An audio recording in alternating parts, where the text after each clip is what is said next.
ഈ കഴിഞ്ഞ ദിവസമാണ് സുപ്രീം കോടതിയിൽ നിന്നും ശബരിമല യുവതീ പ്രവേശനത്തോടനുബന്ധിച്ച് അമിക്കസ് ക്യൂറിയെ ഇത് കണക്ക് നിയമിച്ചിരിക്കുന്നത്.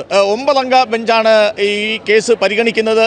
ദർശന പുണ്യം powered by Bharat Lajna multi state housing cooperative society limited. Sabarimala വിശേഷങ്ങൾ പവർഡ് ബൈ BLM. എല്ലാവർക്കും ഭവനമുള്ള ഇന്ത്യ BLMന്റെ ലക്ഷ്യം. സർക്കാർ എന്ത് ആണ് മറുപടി കൊടുക്കുന്നത്, അമിക്കസ് ക്യൂറി എന്ത് റിപ്പോർട്ടാണ് കൊടുക്കുന്നത് എന്നുള്ള ആശങ്കകളെല്ലാം ഭക്തജനങ്ങൾക്കുണ്ട്. ഇവിടെ വന്ന ശബരിമലയിൽ വന്ന നിരവധി വനിതകളായിട്ടുള്ള മാളികപ്പുറങ്ങളിലായിട്ടുള്ള വനിതകളെടുത്തും കുട്ടികളെടുത്തും നമ്മൾ ചോദിക്കുന്നു. അവരുടെ എല്ലാ അഭിപ്രായം തന്നെ എന്താണോ ശബരിമലയുടെ ആചാരങ്ങൾ വർഷങ്ങളായിട്ട് നടക്കുന്ന ആ ആചാരങ്ങളിൽ ഒരു മാറ്റവും വരുത്തരുത്.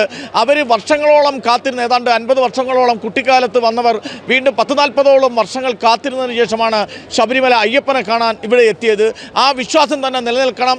അതുകൊണ്ട് എന്ത് കോടതിയിലും സുപ്രീം കോടതിയിലായാലും അത്തരത്തിൽ ഒരു മാറ്റം ഉണ്ടായിരുന്നു. സ്വാമി ശരണം. സ്വാമി ശരണം. അയ്യപ്പനെയൊക്കെ കണ്ടോ? അയ്യപ്പനെയൊക്കെ കണ്ടു, സന്തോഷമായിട്ട് തൊഴുതു, എല്ലാം നല്ല ഭംഗിയായി. എത്ര വർഷമായിട്ട് ഇപ്പം ശബരിമല വരുന്നുണ്ട്? 2 പ്രാവശ്യം കെട്ട് നിറച്ച് വന്നു. ഇപ്രാവശ്യം അല്ലാതെ കൊണ്ട് വന്ന് തൊഴുതു, നല്ല ഭംഗിയായിട്ട് കണ്ടു. അപ്പോൾ ഈ ശബരിമലയിൽ ഇപ്പൊ 2 വർഷമായാലേ വന്നുള്ളൂ. അതിനു മുമ്പ് അയ്യപ്പനെ കുറിച്ച് കേൾക്കുന്നതും ശബരിമലയെ കുറിച്ചൊക്കെ കിട്ടും മനസ്സിലുള്ളൊരു പ്രതീക്ഷയൊക്കെ ഉണ്ടായിരുന്നു, വിശ്വാസം. അതൊക്കെ ഇവിടെ വന്നപ്പോൾ എങ്ങനെയായിരുന്നു? ഉണ്ട്. അത് അയ്യപ്പൻ്റെ അടുക്കലേക്ക് നമ്മൾ വരണം എന്ന് വിചാരിച്ചാൽ അതുപോലെ നോയമ്പ് നോറ്റ് പ്രായമായവരും അല്ലെങ്കിൽ കൊച്ചുകുട്ടികളും അല്ലെങ്കിൽ മാളികപ്പുറം അങ്ങനെയുള്ളവർക്ക് മാത്രമേ വനിതകൾക്കായിട്ട് വരാൻ സാധിക്കൂ. ഇപ്പോഴത്തെ ഈ അമിക്കസ് ക്യൂറിയെ വെച്ചും സുപ്രീം കോടതി കേസും ഒക്കെ നടക്കുന്നു. അപ്പോൾ സർക്കാർ എന്തുതരം നിലപാടായിരിക്കും സ്വീകരിക്കുന്നത്? ഒരു ഭക്തി എന്ന നിലയിൽ എങ്ങനെ ആയിരിക്കണം ശബരിമലയിൽ ഇനിയുള്ള കാലം എന്ന നിലയിൽ ഇപ്പോൾ എങ്ങനെ പോകുന്നോ അതുപോലെ തന്നെ പോകണം. അല്ലാതെ ആവശ്യമില്ലാതെ വനിതകളെ ആഡംബരത്തിനായിട്ട് ശബരിമലയിലേക്ക് കയറ്റിവിടരുത്. എന്നുവെച്ചാൽ ഒരു DJ ഡാൻസ് കളിച്ച് ഇപ്പോൾ കുട്ടികൾ വിനോദസഞ്ചാരം പോലെ ആക്കരുത്. ഇത് വിനോദസഞ്ചാരം പോലെ ആക്കാനുള്ളതല്ല അയ്യപ്പൻ്റെ ക്ഷേത്രം. അപ്പോൾ അമിക്കസ് ക്യൂറി വന്ന് കൊടുക്കുന്നത് റിപ്പോർട്ടായാലും സർക്കാർ കൊടുക്കുന്ന റിപ്പോർട്ടായാലും ഇപ്പോഴെങ്ങനാണോ പോകുന്നത് അതനുസരിച്ച് പോകണമെന്നാണ് അഭിപ്രായം. അതെ ഇതനുസരിച്ച് മാത്രം പോയാൽ മതി. വേറെ ഒരു ആഡംബരങ്ങളും ഒരു ഇതിനും വേണ്ട. അയ്യപ്പനുള്ള വിശ്വാസം അതേ കണക്ക് നിലനിൽക്കണം. അയ്യപ്പനുള്ള വിശ്വാസം ഇതേ രീതിയിൽ തന്നെ മുന്നോട്ട് പോകണം. ആവശ്യമില്ലാതെ വേണ്ടാത്ത ഒരു വനിതകളെയും പ്രവേശിപ്പിക്കാൻ പാടില്ല. അതാണ് ഒരു ഭക്തി എന്നുള്ള നിലപാട്. തീർച്ചയായിട്ടും അതാണ് എനിക്ക് പറയാനുള്ളത്. മോനെ മല ചവിട്ടി കയറിയോ? അയ്യപ്പനെയൊക്കെ കണ്ടോ? ഓക്കെ. ഇപ്പോൾ അമിക്കസ് ക്യൂറിയെ വെച്ചിരിക്കുകയാണ് ഇത് ഇതിന് റിപ്പോർട്ട് കൊടുക്കാൻ വേണ്ടി. 9 അംഗ കമ്മിറ്റിയാണ്. അപ്പോൾ എന്താണ് നിങ്ങളുടെ ഭക്ത എന്ന നിലയിൽ എന്താണ് അഭിപ്രായം? 50 വയസ്സ് കഴിഞ്ഞ് ഭഗവാനെ കാണാൻ വേണ്ടിയിട്ട് കയറി വന്നതാണ്. പിന്നെ ഇനിയും പഴയ ആചാരം നിലനിൽക്കണമെന്ന് ആഗ്രഹിക്കുന്നു. പുതിയ പെൺകുട്ടികളെ കയറ്റണമെന്നാണോ അതോ പഴയ ആചാരം പോലെ തന്നെ നിൽക്കണമെന്നാണോ ആഗ്രഹം? പഴയ ആചാരം അങ്ങനെ നിലനിൽക്കണമെന്നാണ് ഞങ്ങളുടെ എല്ലാ ആഗ്രഹം. ഞാൻ എൻ്റെ 10 വയസ്സിന് മുകളിൽ 2 പ്രാവശ്യം വന്നായിരുന്നു. അത് കഴിഞ്ഞിപ്പോൾ എനിക്ക് 55 വയസ്സുണ്ട്. ഈ പ്രായത്തിലാണ് ഞാൻ വന്നത്. അത്രയും നാൾ ഭഗവാനെ കാണാൻ വേണ്ടി കാത്തിരുന്നു.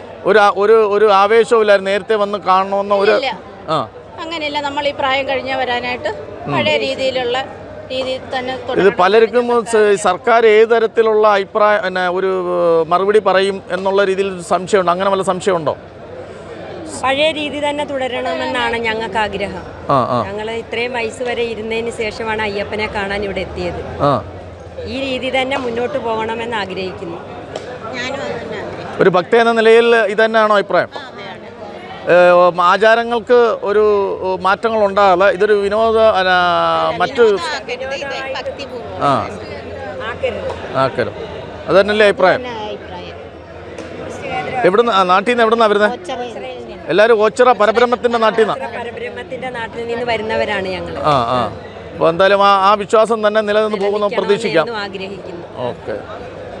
സർക്കാർ ഈ ഭക്തജനങ്ങൾക്ക് വേണ്ടുന്ന തരത്തിലുള്ള നിലപാട് അനുസരിച്ചുള്ള കാര്യങ്ങൾ മാത്രമേ കോടതിയിൽ സമർപ്പിക്കാവൂ എന്നൊക്കെയുള്ള രീതിയിലാണ് ഇവിടെ വന്ന വനിതകളായിട്ടുള്ള മാളികപ്പുറങ്ങളായ അയ്യപ്പ ഭക്തജനങ്ങൾ നമ്മളോട് പ്രതികരിച്ചത്. എന്തായാലും അമിക്കസ് ക്യൂറിയുടെ റിപ്പോർട്ടും നമ്മുടെ 9 അംഗ സുപ്രീം കോടതിയുടെ ബെഞ്ചും ഈ വനിതകളെ കയറണമോ അതോ പഴയ കാലങ്ങളിൽ കുട്ടികൾക്കും മാളികപ്പുറങ്ങളായ പ്രായപൂർത്തിയായ വനിതകൾക്കും മാത്രമായി ഈ ആചാരം അങ്ങനെ തന്നെ നിൽക്കണം, ഇതൊരു ആഘോഷപൂർവമായ ഒരു കേന്ദ്രമാക്കി മാറ്റരുത്, ഇതൊരു വിശ്വാസമായ കേന്ദ്രമാക്കി മാറ്റണം എന്ന് തന്നെയാണ് ഇവിടെ എത്തിച്ചേർന്ന കേരളത്തിൻ്റെ പല ഭാഗത്തുള്ള മാളികപ്പുറം അമ്മമാരും വനിതകളുമൊക്കെ നമ്മളോട് പറഞ്ഞത്. അങ്ങനെ തന്നെ തീരുമാനമാകട്ടെ.